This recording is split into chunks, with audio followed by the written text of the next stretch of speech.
Have you ever wanted to change the key of a song you're singing, but you weren't sure which key to choose? Or maybe you're just not convinced the current key of a song actually works for your voice? How do you know? I'm here to help. I'm Annie Little, and welcome back to The Unlimited Voice, where we help singers level up their voice with practical tips and vocal techniques. First of all, congratulations that you are even considering changing the key of a song. So many people will just grin and bear it and leave their song in the key that it's in. You're thinking about what would help make this song work best in your voice. We're going to cover guidelines for changing the key, as well as my favorite pro tip on changing keys based on gender. Let's jump in. So, you are absolutely allowed to change the key of a song, except when you're not. There are some situations where changing the key just isn't an option, such as you've been hired to sing the song in a specific key, or you're supposed to sound just like the original artist. You're auditioning or performing in a musical where the key is predetermined and they don't want you to make any adjustments. You're subbing in for someone and the keys are already set. They're not going to be able to change them for one night. But if you're singing the song for yourself or with your band and they are musicians and willing to change the key for you, which they should be, then go ahead and make it work for your voice. There is no shame in adjusting the key. Nobody's going to give you a medal for singing it in the original key. All right, so things to consider when changing the key. We all have these vocal passages, or what most people call their break. I'm going to give you a quick overview of what your vocal passages or breaks are. We all have them at regular intervals in our voice, and they are the places where we most need to be blending our registers, aka your chest voice and your head voice. You have two main vocal passages to be aware of, the first and second. For males, the first passage is the E to G right above middle C, and the second passage is the A to C right above that. For females, the first passage is at that A to C above middle C, where the male second passage is. And then the second passage is above that between the E and the G. If you're not as sure how to blend your registers, those notes in those passages can be really tricky. So you might want to raise it up or lower it a little bit so that you don't have a note that's just right on that break in your voice. I would recommend learning how to blend those registers into what we call a mix voice, because it gives you a lot more options of how to sing the notes in those passages. Check out my video on mix voice so you know exactly what I'm talking about. Next, we want to take into consideration the tessitura of a song. What is a tessitura?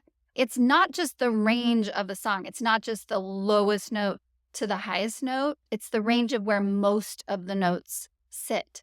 So let's say in the chorus, it's repeating around a certain few notes, but there are some outliers that might go above that, but there's this main area of the voice that those notes sit in, and same within the low part of the voice.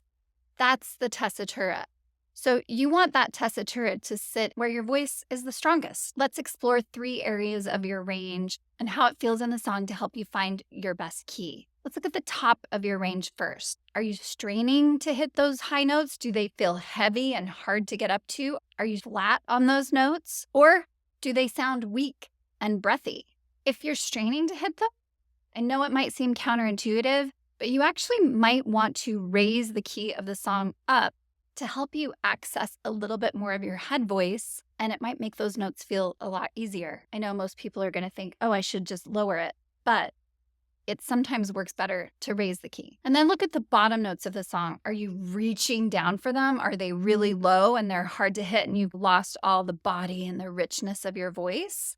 And they're like, they're getting really hollow and not sounding very full. You might want to consider raising it up a little so that you have some nice strength in your voice during those verses or where the notes are the lowest. Check out my video on strengthening your chest voice for more tips on this. And then look at the middle notes and the middle part of your range. Maybe you can hit the high notes, but is there a note in the middle of your range that is repeated a lot and it's on one of those breaks that I was talking about? That's a reason to consider going up or down a half step so that it's not just you having to hit it in an uncomfortable or awkward place in your range over and over again. Start exploring. Go up a half step. Go up another half step. Go up until it really feels like, oh yeah, that is definitely too high. And then keep working your way down half step by half step, taking note of what those high notes feel like, what the low notes feel like, and what those middle notes feel like. Keep asking yourself, do I need to encourage more head voice by going up a little higher? Am I losing the richness in the bottom part of my voice, so I need to also raise it up a little bit? Or do I have some room there to go down and bring the high notes down a little bit so that they're in a stronger place in my voice so I can get a little bit more power and intensity in the song? And then finally, here is my pro tip on how to change the key of a song when it's originally sung by the opposite gender. This is an easy way to find a place to start. If you are a female voice and you are wanting to sing a song that's originally sung by a male voice, go up 4 half steps. And then the opposite is true for if you're a male or testosterone affected voice and you are wanting to sing a song that was originally sung by a higher voice, a female voice, then lower it 4 half steps. Start there. It'll probably sit in your voice very similarly to how it sits in their voice as the opposite gender. Then you can do exploring up and down a half step to see where it fits the best in your voice. Finding the right key can transform a song into feeling effortless, like it just fits your voice like a glove. So taking some time to explore is definitely worth it. Sometimes it's about just completely changing the vibe of a song. If you sing it a little higher, it sounds more sweet, more tender. Whereas if you maybe lowered it a little and it's more in that speaking voice range, it's going to sound more powerful, more intense. It's all about showcasing your voice at its best. So play around with the key until it feels just right. If you found this video helpful, like and subscribe for more tips on how to sing better.